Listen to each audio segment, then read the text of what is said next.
नमस्कार सभी लोगों को, उत्कर्ष क्लासेस में आप सब लोगों का स्वागत है।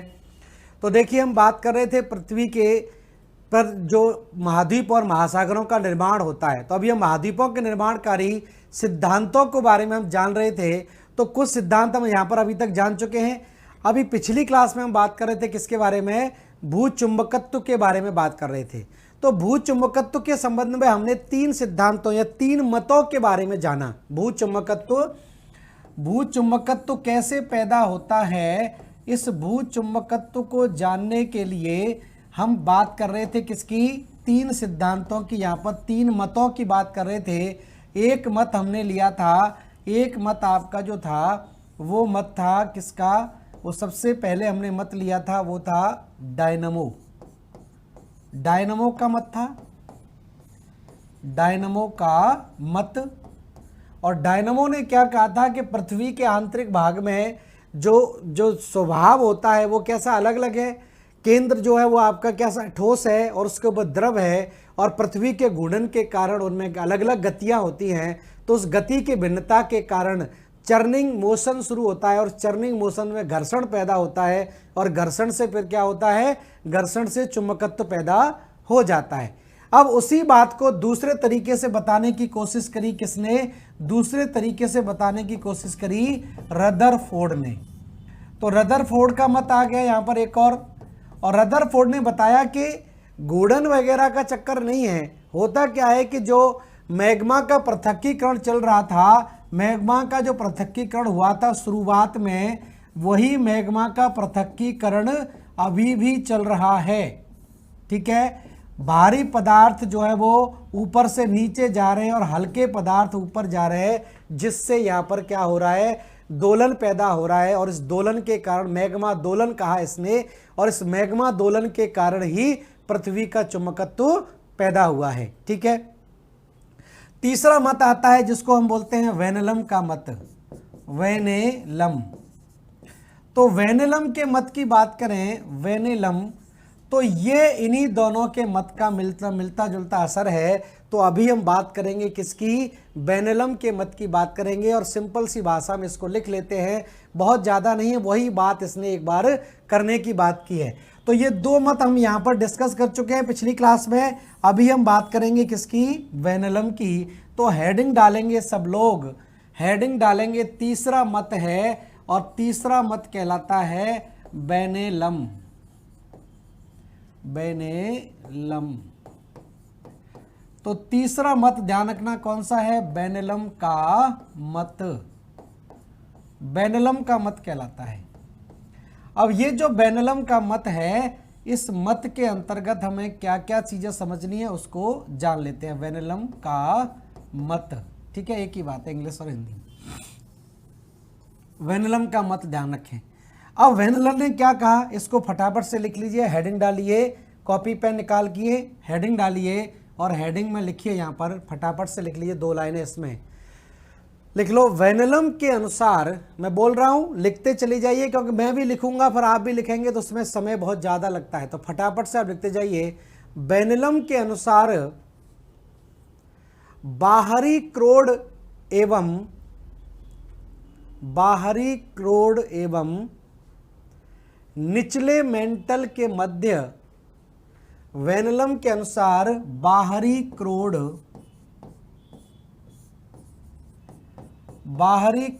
तथा निचले मेंटल के मध्य वेनेलम के अनुसार बाहरी क्रोड तथा निचले मेंटल के मध्य खनिजों के ऊर्ध्व एवं अधो प्रवाह। ऊर्ध्व मतलब ऊपर और अधो मतलब नीचे। ऊर्ध्व एवं अधो प्रवाह से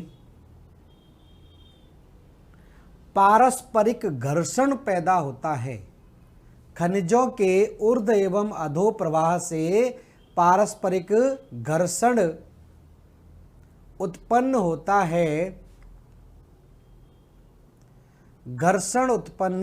होता है और घर्षण से उत्पन्न होने वाली ऊर्जा, घर्षण से उत्पन्न होने वाली ऊर्जा, घर्षण से उत्पन्न होने वाली ऊर्जा पृथ्वी के चुंबकत्व का कारण है, पृथ्वी के चुंबकत्व का कारण है, पृथ्वी के चुंबकत्व का कारण है। ठीक है, नेक्स्ट लिखें इसी में आगे, वेनलम ने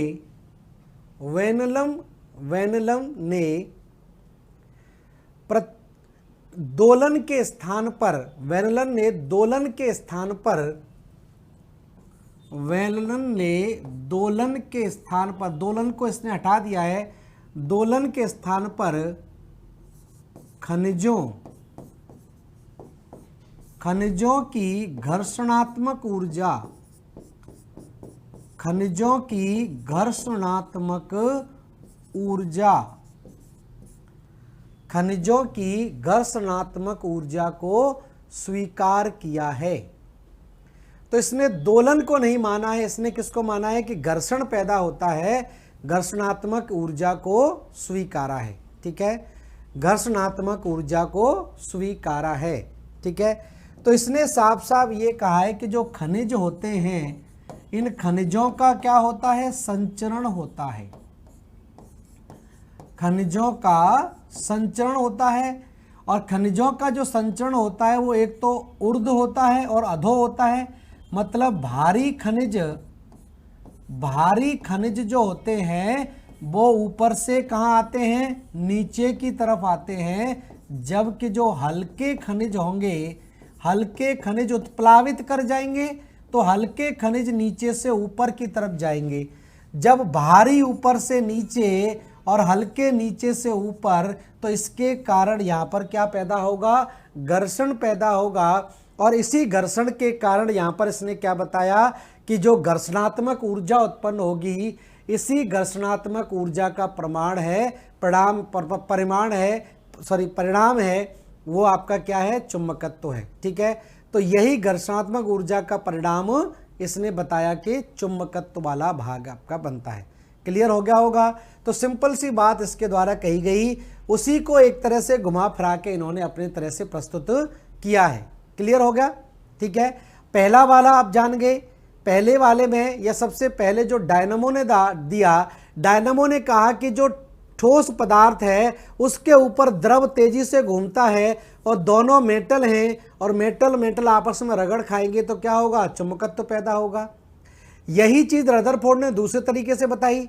इसने बोला कि मैग्मा का पृथक्कीकरण हो रहा है और मैग्मा के पृथक्कीकरण में भारी पदार्थ नीचे जा रहे हैं और हल्के पदार्थ ऊपर की तरफ जा रहे हैं, तो उसके कारण दोलन की क्रिया पैदा हो रही है। और उस दोलन के कारण क्या हो रहा है, उस दोलन के कारण यहाँ पर जो पृथ्वी का चुंबकत्व है वो उत्पन्न हो रहा है।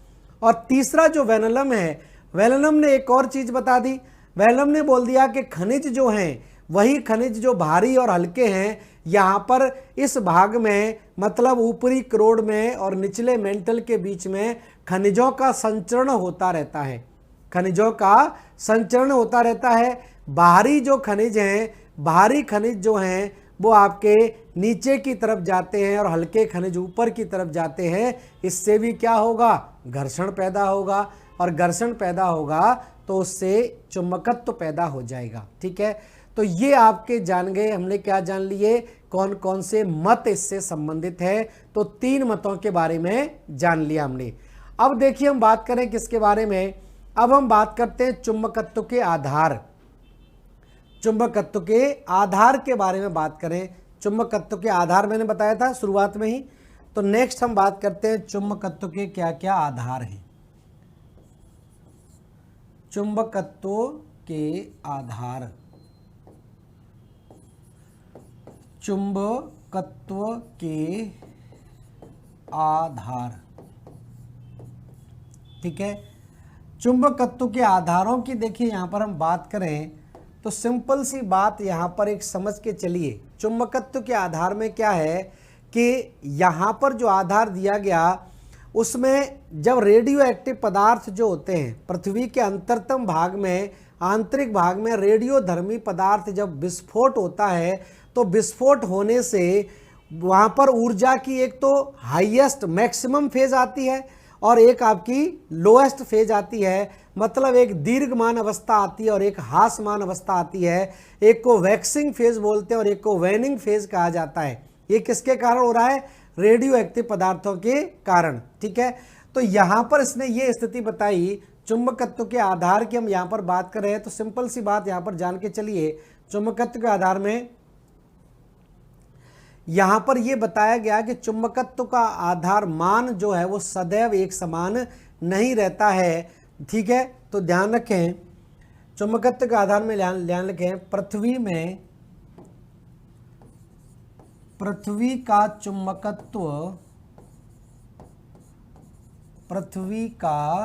चुंबकत्व सदैव एक समान नहीं रहता है, सदैव एक समान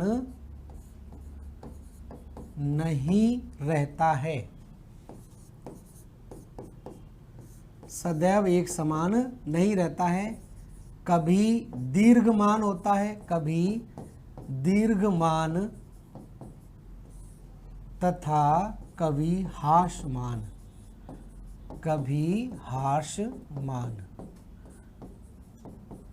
ठीक है, तो ये स्थिति बनती है। जैसे मान लीजिए ये यहां पर इस तरह से समझ के चलें, ये सामान्य है।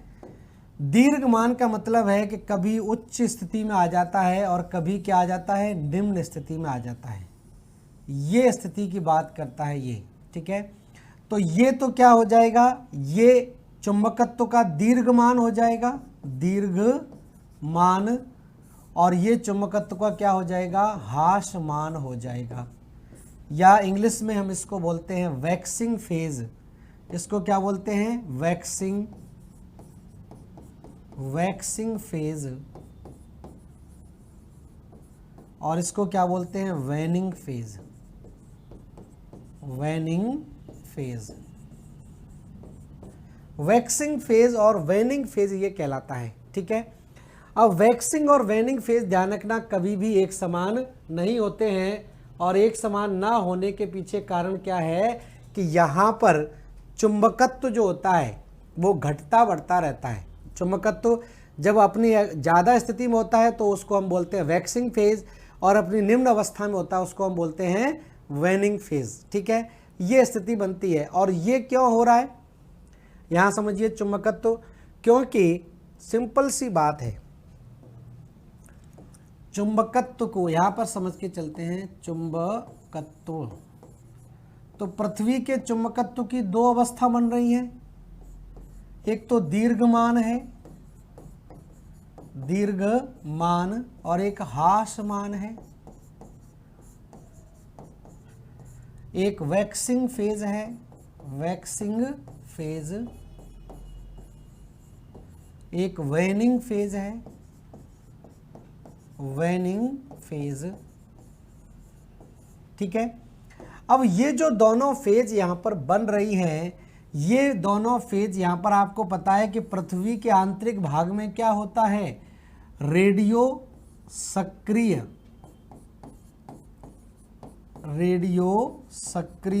तत्व पाए जाते हैं। अब ये जो रेडियो सक्रिय तत्व है इनके अंदर क्या होगा? विस्फोट होगा। ठीक है, रेडियो सक्रिय तत्वों के अंदर जब विस्फोट होता है और विस्फोट होगा तो सिंपल सी बात है, जब विस्फोट होगा तो उस समय ऊर्जा ज़्यादा निकलेगी, उच्च ऊष्मा ऊर्जा निकलेगी, और जब विस्फोट आपका रुक जाएगा तो ऊर्जा कैसी हो जाएगी? निम्न हो जाएगी। तो ध्यान रखना, जब विस्फोट होगा तो यहाँ पर उच्च ऊर्जा उत्पन्न होगी, और जब विस्फोट रुक जाएगा तो ऊर्जा कैसी हो जाएगी? निम्न ऊर्जा हो जाएगी। ठीक है, और चुंबकत्व का प्रभाव इसके ठीक विपरीत होता है। जब उच्च ऊर्जा होती है, ध्यान रखना, जब तापमान उच्च होता है, तापमान उच्च होगा तो चुंबकत्व कम होता है, और तापमान जब कम होता है तो चुंबकत्व का प्रभाव ज़्यादा होता है। ये बहुत बार एग्जाम में पूछा गया है। तो जब भी चुंबक को गर्म करते हैं तो ध्यान रखना उसमें चुंबकीय गुणों का कमी आने का ह्रास होता है, और जब उसको ठंडी करते हैं तो उसमें चुंबकत्व में वृद्धि होती है। ये भी ध्यान रखना है आपको। तो ध्यान रखना, जब उच्च ऊष्मा ऊर्जा निकलेगी, उच्च ऊष्मा, यहाँ पर उच्च ऊर्जा है तो उच्च ऊष्मा होगी, तो यहाँ पर ध्यान रखना चुंबकत्व में क्या होगी, कमी आएगी, चुंबकत्व का ह्रास होगा। और जब निम्न ऊर्जा होगी तो यहाँ पर चुंबकत्व क्या होगा, चुंबकत्व में वृद्धि होगी, चुंबकत्व बढ़ेगा। एरो से समझ पा रहे होंगे, ठीक है, चुंबकत्व में वृद्धि होती है। तो यही आपको ध्यान रखना है। तो पहला समझ गए क्या स्थिति है, पहला गुण क्या है, पहला पृथ्वी के चुंबकीय गुण की स्थिति क्या है कि जब रेडियो सक्रिय पदार्थ विस्फोट करते हैं तो विस्फोट में उच्च ऊष्मा निकलती है, और जब उस उच्च ऊष्मा निकलेगी उस समय चुंबकत्व क्या होगा, चुंबकत्व उस समय किस फेज में होगा, चुंबकत्व उस समय किस फेज में होगा, वेनिंग फेज में होगा, वेनिंग फेज में होगा। और जब निम्न ऊर्जा होगी तो उस समय चुंबकत्व किस स्थिति में होगा, वैक्सिंग फेज में होगा। उम्मीद है क्लियर हो रहा होगा। यहाँ पर चुंबकत्व का ह्रास होगा और यहाँ पर चुंबकत्व की वृद्धि होगी। गुण जान गए, चुंबक के गुण हमने पढ़े हैं बचपन में, वही गुण आपके वही चुंबक की हम बात कर रहे हैं पृथ्वी की, ठीक है। तो ये एक तो ध्यान रखना है, पहला क्लियर हो गया होगा। फटाफट से इसको लिख लीजिए, इसी तरह से यह लिखा हुआ मिल जाएगा।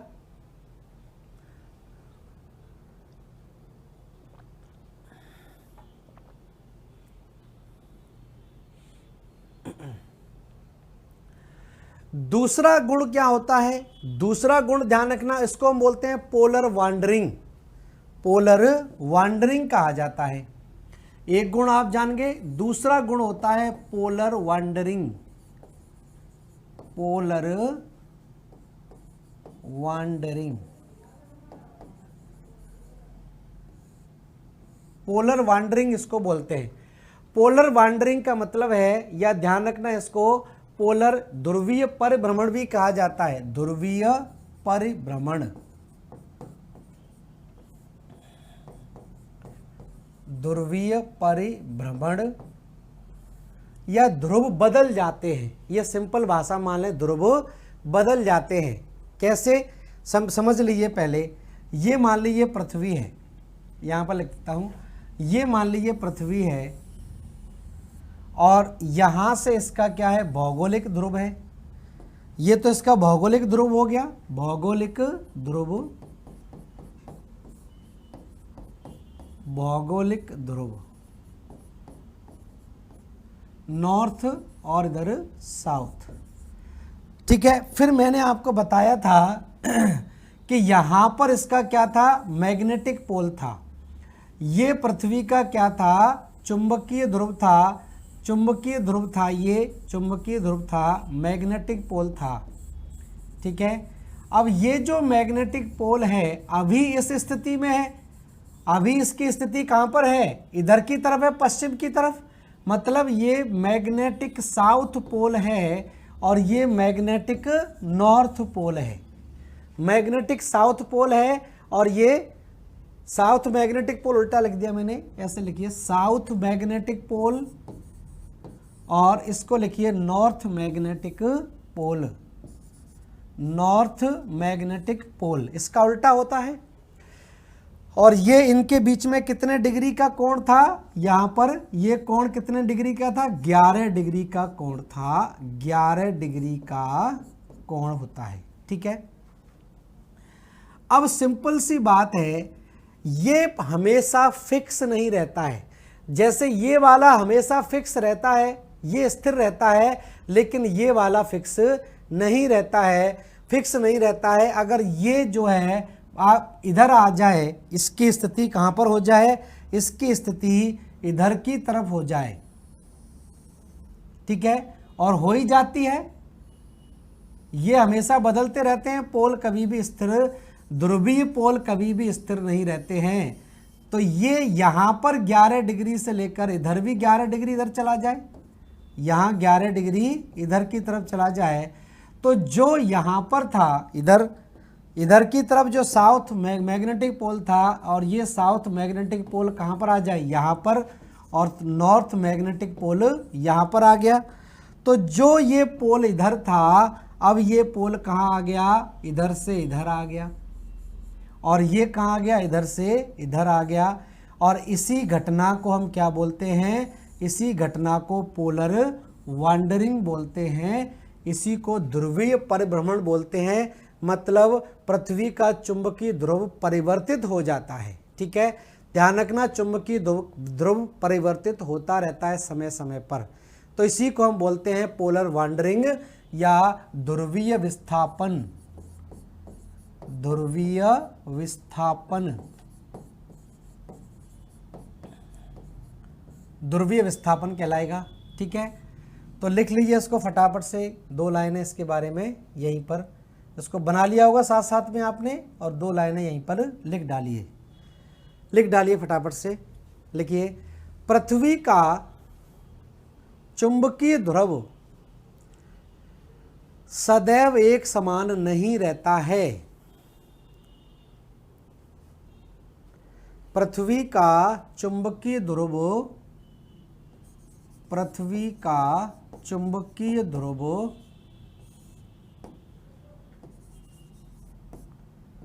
सदैव एक समान नहीं रहता है। सदैव एक समान नहीं रहता है। सदैव एक समान नहीं रहता है, बल्कि यह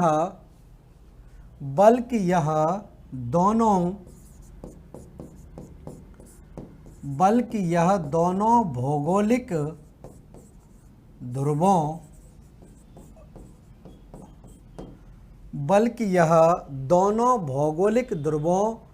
के दोनों ओर, भौगोलिक ध्रुवों के दोनों ओर घूर्णन करता रहता है। घूर्णन करता है या घूर्णन करता रहता है। घूर्णन करता रहता है। ठीक है, यह घूर्णन या परिभ्रमण, यह घूर्णन या परिभ्रमण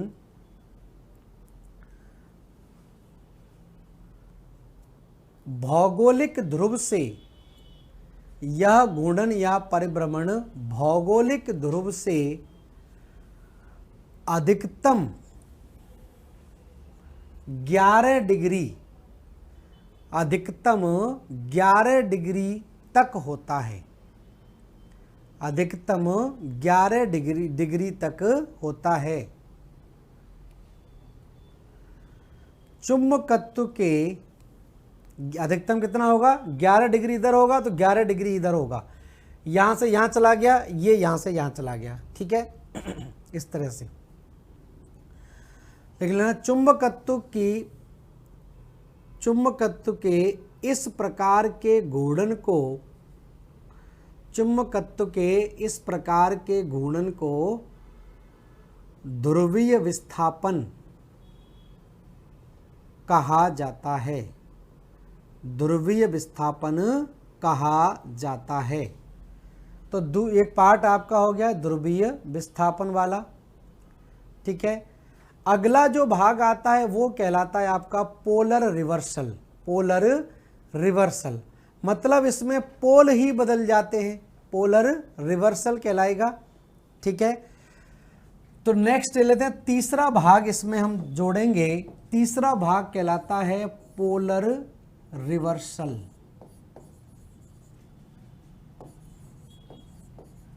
धारणाओं में मैंने 3 धारणाएं बताई थी, तो तीसरी धारणा कौन सी थी, पोलर रिवर्सल या ध्रुवीय व्युत्क्रमण।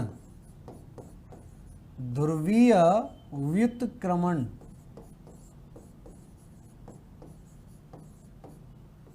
ध्रुवीय व्युत्क्रमण कहलाता है ये। अब ध्रुवीय व्युत्क्रमण का सीधा सीधा मतलब है कि पोल ही यहां पर बदल जाए। ठीक है, ध्यान रखना, ये आईएएस के एग्जाम में पूछा जा चुका है, यूपीएससी 2018 में प्रश्न है, पेपर उठा के देख लीजिए 2018 में। ठीक है, और ध्यान रखना पीजीटी जियोग्राफी, पीजीटी जियोग्राफी और टीजीटी, इनमें भी ये प्रश्न आपका पूछा जाता है। फर्स्ट ग्रेड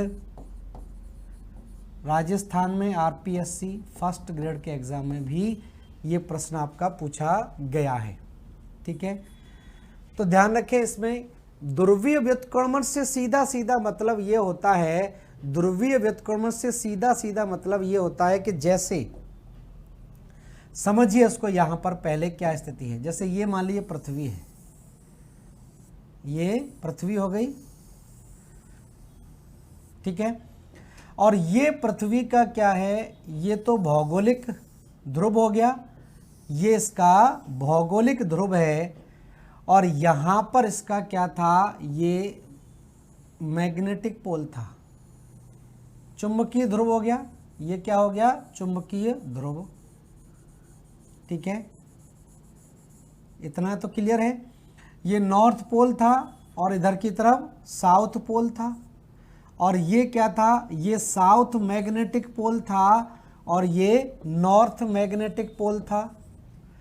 लेकिन स्थिति क्या हो जाए, स्थिति ऐसी हो जाए कि ये इसका जब यहाँ पर रिवर्सल हो रहा है, इस रिवर्सल के साथ साथ में इसके ध्रुव में भी परिवर्तन आ जाए। ठीक है, यहां पर जब ये परिवर्तन आ रहा है, मतलब स्थिति क्या हो रही है कि ये जो नॉर्थ पोल है, ये जो नॉर्थ मैग्नेटिक पोल है, ये यहां पर आ जाए और साउथ मैग्नेटिक पोल यहां पर आ जाए। यही घटना क्या कहलाती है, यही घटना कहलाती है पोलर रिवर्सल या ध्रुवीय व्युत्क्रम। क्लियर हुआ होगा कुछ। ठीक है, सामान्य सी बात समझिए, ये तो नॉर्थ पोल है, ये तो भौगोलिक पोल है, ये आप जानते ही हैं, और ये ध्रुवीय पोल हैं दोनों के दोनों, ये दोनों क्या है, चुंबकीय पोल है। स्थिति में क्या बदलाव आता है, स्थिति में बदलाव ऐसे आता है कि ये जो साउथ मैग्नेटिक पोल है ये नॉर्थ मैग्नेटिक पोल हो जाए, और ये नॉर्थ मैग्नेटिक पोल है ये साउथ मैग्नेटिक पोल हो जाए। ठीक है, तो यहाँ पर क्या होता है कि ये पोलरिटी जो कहती है पोलर रिवर्सल या ध्रुवीय व्युत्क्रमण जो होता है, ये दो भागों में विभाजित रहता है। फिर से एक पोलर इवेंट कहलाता है और एक आपका कहलाता है इपोक पोलरिटी। ठीक है, तो इसको हम बोलते हैं क्या, पोलर इवेंट, पोलर इवेंट, और एक कहलाता है epoch polarity, EPOCH, epoch polarity. मतलब इसको परिवर्तित होने में लगभग 1 साल लग जाए। कितना, लगभग 1 वर्ष का समय, 1 लाख वर्ष का, 1 लाख वर्ष का समय लगता है इस पोल को परिवर्तित होने में। तो ये पोलर इवेंट कहलाता है, और इसको परिवर्तित होने में 8 से 10 लाख साल का समय लग जाए, 8 से 10 लाख साल लग जाएं, तो ये क्या कहलाएगा, इपोक पोलरिटी कहलाता है। ठीक है, तो इसको बना लीजिए, फटाफट से इसको लिख लेते हैं, फटाफट से लिख डालिए इसको। तो इसमें ध्रुव का ही व्युत्क्रमण हो जा रहा है, ध्रुव ही बदल गए। ठीक है, बना लीजिए, नहीं तो बना बनाया मिल जाएगा। लिख लीजिए, इसमें लिखिए, इसमें हेडिंग डाल दीजिए ऊपर, ध्रुवीय व्युत्क्रमण। तो लिखिए, पृथ्वी का चुंबकीय ध्रुव हमेशा, पृथ्वी का चुंबकीय ध्रुव हमेशा समान दिशा में नहीं रहता। पृथ्वी का चुंबकीय ध्रुव हमेशा समान दिशा में नहीं रहता है, बल्कि यह व्युत्क्रमित हो जाता है, बल्कि यह व्युत्क्रमित हो जाता है। व्युत्क्रमित हो जाता है, अर्थात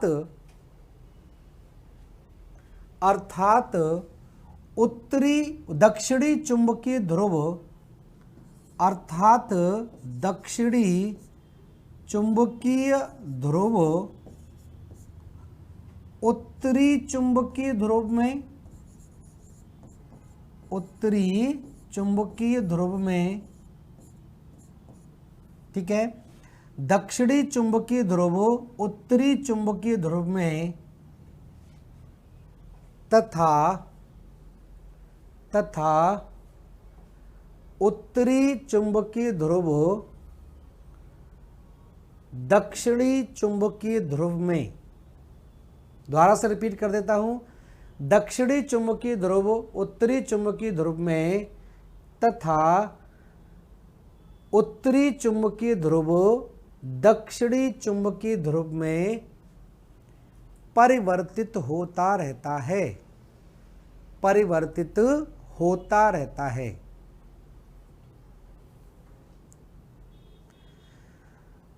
नेक्स्ट लाइन से लिखिए, यदि यह घटना लगभग 1,00,000 वर्ष में होती है, यदि यह घटना लगभग 1,00,000 वर्ष में होती है तो इसे पोलैरिटी इवेंट कहते हैं, पोलैरिटी इवेंट, इसी तरह से लिखा है इंग्लिश में ही, तो इसे पोलैरिटी इवेंट कहते हैं, पोलैरिटी इवेंट कहते हैं। और यदि यह घटना, नेक्स्ट लाइन से लिखें, और यदि यह घटना 7 से 10 लाख वर्ष, और यदि यह घटना 60 से 10 लाख वर्ष में होती है, यह घटना 60 से 10 लाख वर्ष में होती है तो इसे इपॉक पोलैरिटी कहा जाता है, तो इसे इपॉक पोलैरिटी कहा जाता है, इपॉक पोलैरिटी कहा जाता है, ठीक है, इपॉक पोलैरिटी कहा जाता है। तो ये ध्यान रखना। अब हम बात करें एक और पॉइंट की, जो लास्ट पॉइंट है इस सिद्धांत का, और वो है पुरा चुंबकत्व, पुरा चुंबकत्व, हेडिंग डालें सब लोग, पुरा चुंबकत्व।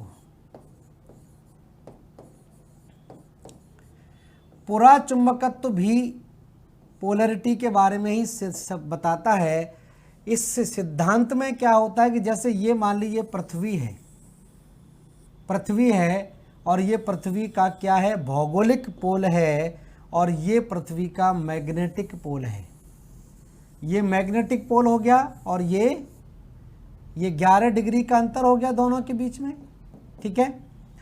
अब होता क्या है कि आपको पता है कि पृथ्वी में लगभग 750 किलोमीटर की गहराई से ज्वालामुखी उद्गार होते हैं, और ज्वालामुखी उद्गार में भी क्या निकलती हैं, धात्विक खनिज निकलते हैं।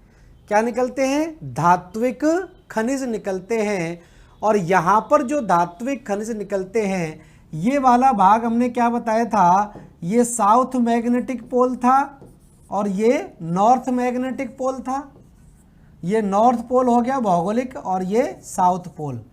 तो जो ज्वालामुखी उद्गार होते हैं, ये मान लीजिए ज्वालामुखी उद्गार यहाँ से हुआ, और ज्वालामुखी उद्गार में यहाँ से पदार्थ निकले, और इस पदार्थ यहाँ पर इस तरह से पदार्थ जमा हो जाएंगे, ठीक है। अब इससे जो पदार्थ निकले हैं, इस पदार्थों में भी धातु है, और यहाँ पर जो धातु निकलती है वो धातु ठीक इसके क्या होगी, उल्टी हो जाएगी। और ये आप जानते हैं कि चुंबक की क्या स्थिति होती है, दो विपरीत पोल एक दूसरे को आकर्षित करते हैं, और दो समान पोल एक दूसरे को क्या करते हैं, विकर्षित करते हैं। ये हम जानते हैं पहले से। अगर नॉर्थ पोल और नॉर्थ को साथ में लेकर आओगे तो वो एक दूसरे को दूर भगाएंगे, लेकिन नॉर्थ साउथ को लेकर आओगे तो एक दूसरे से वो जुड़ जाएंगे। चुंबक के ये गुण होते हैं।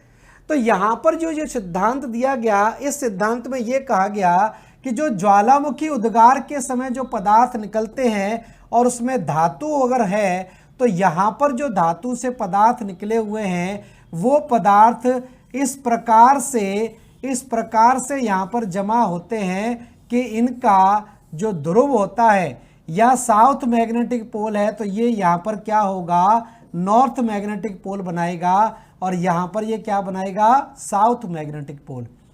मतलब जो पृथ्वी का चुंबकीय ध्रुव है उसके ठीक विपरीत दिशा में ये सेटल होते हैं, विपरीत दिशा में ये जमा हो जाते हैं। यही कहलाता है पुराचुंबकत्व, पुराचुंबकत्व। ठीक है, ये आपको ध्यान रखना है। तो फटाफट से इसको लिख डालिए, ये सिद्धांत फिर हम यहाँ पर समाप्त करेंगे। तो लिख लीजिए इसके बारे में क्या स्थिति बनती है। ठीक है, तो ध्यान रखने, यहां पर एक और आपका आएगा Curie point. Curie point, Curie point शायद कुछ लोगों ने पढ़ा भी होगा, क्यूरी पॉइंट कहा जाता है। क्यूरी पॉइंट, क्यूरी पॉइंट क्या होता है, 586 डिग्री सेंटीग्रेड। 586 डिग्री सेंटीग्रेड को क्या मानते हैं, क्यूरी पॉइंट मानते हैं।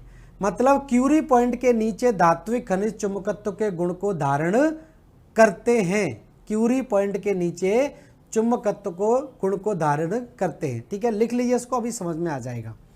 लिख डालिए इसको, हेडिंग डालिए पुराचुंबकत्व और लिखिए, इसमें लिखिए, फिर आ जाएगा क्यूरी पॉइंट भी इसी के अंदर।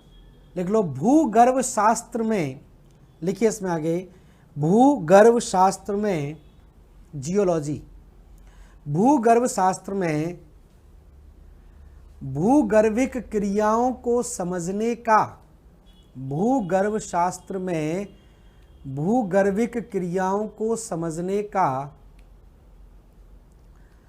यह एक महत्वपूर्ण स्रोत है।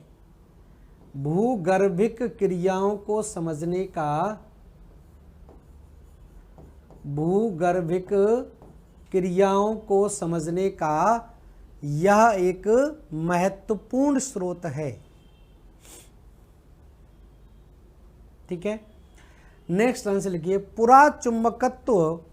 पुराचुंबकत्व की परिभाषा लिख लिए, पुराचुंबकत्व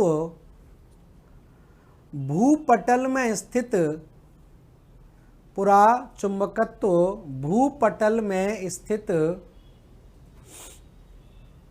चट्टानों में प्राप्त होने वाला, भूपटल में स्थित चट्टानों में प्राप्त होने वाला चुंबकीय गुणधर्म है। चट्टानों में प्राप्त होने वाला चुंबकीय गुणधर्म है, चुंबकीय गुणधर्म है, मैग्नेटिक कैरेक्टरिस्टिक। चट्टानों में भी क्या होता है, चुंबकीय गुणधर्म पाए जाते हैं, चुंबकीय गुणधर्म है, जो कि चट्टानों की उत्पत्ति, जो कि चट्टानों की उत्पत्ति के कालखंड, चट्टानों की उत्पत्ति के कालखंड में, चट्टानों की उत्पत्ति के कालखंड में पृथ्वी के चुंबकीय ध्रुवता, चट्टानों की उत्पत्ति के कालखंड में पृथ्वी के चुंबकीय ध्रुवता के अनुरूप होता है, चुंबकीय ध्रुवता के अनुरूप होता है।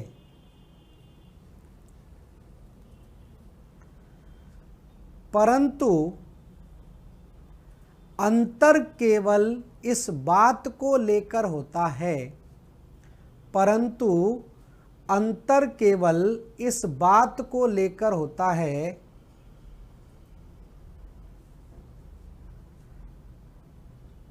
कि चट्टानों की ध्रुवता, चट्टानों की ध्रुवता, चट्टानों की ध्रुवता भौगोलिक चुंबकीय ध्रुवता के, चट्टानों की ध्रुवता भौगोलिक चुंबकीय ध्रुवता के विपरीत पाई जाती है। भौगोलिक चुंबकीय ध्रुवता के ठीक विपरीत पाई जाती है।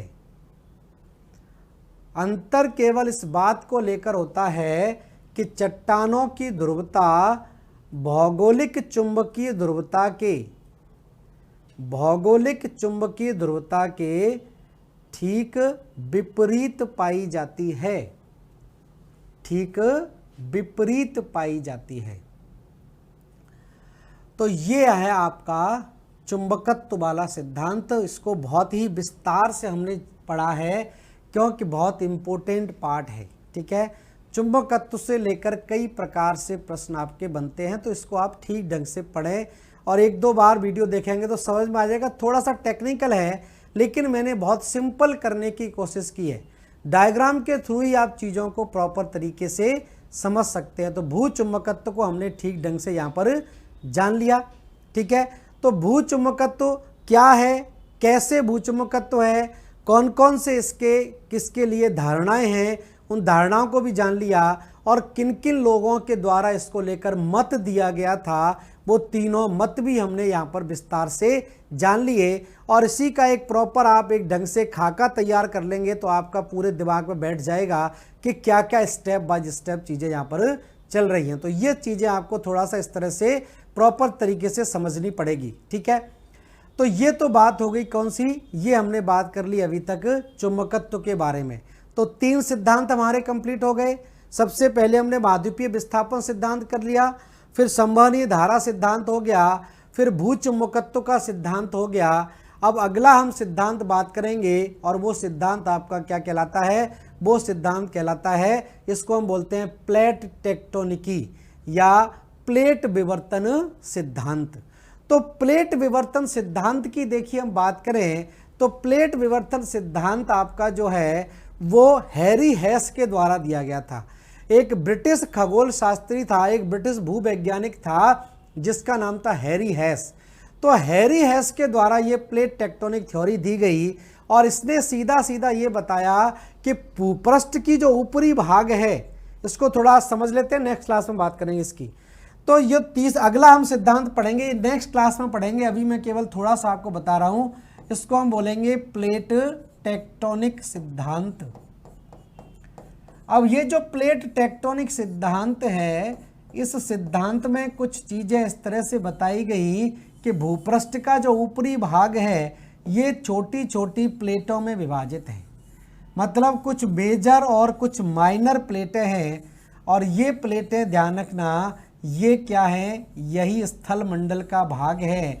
और इन्हीं प्लेटों में लगातार क्या होगा, कहीं पर अपसरण हो रहा होगा, कहीं पर अभिसरण हो रहा होगा, कहीं पर आपका बलित पर्वत बनेंगे, कहीं पर भ्रंश घाटियों का निर्माण होगा और कहीं पर ज्वालामुखी उद्गार होगा। तो इस तरह की स्थितियां इस प्लेट से संबंधित आपकी जानी जाएंगी। तो अगला आपका जो सिद्धांत रहेगा वो सिद्धांत यही रहेगा जिसको हम बोलते हैं प्लेट टेक्टोनिक सिद्धांत, जो दिया गया किसके द्वारा, हैरी हेस नामक वैज्ञानिक के द्वारा ये दिया गया है। तो ये भी बहुत महत्वपूर्ण सिद्धांत है, लेकिन इस सिद्धांत की चर्चा हम नेक्स्ट क्लास में करेंगे। इसको आज हम यहीं पर समाप्त करते हैं क्योंकि भू चुंबक का सिद्धांत तो आपका विस्तृत तरीके से हमने पढ़ा है और हैरी हेस को भी हम विस्तार से पढ़ेंगे, लेकिन इसकी चर्चा करेंगे नेक्स्ट क्लास में। आज इतना ही रहने देते हैं, नेक्स्ट क्लास में इसको कंप्लीट किया जाएगा। तो सभी लोगों को जुड़ने के लिए बहुत बहुत धन्यवाद। नमस्कार, थैंक यू।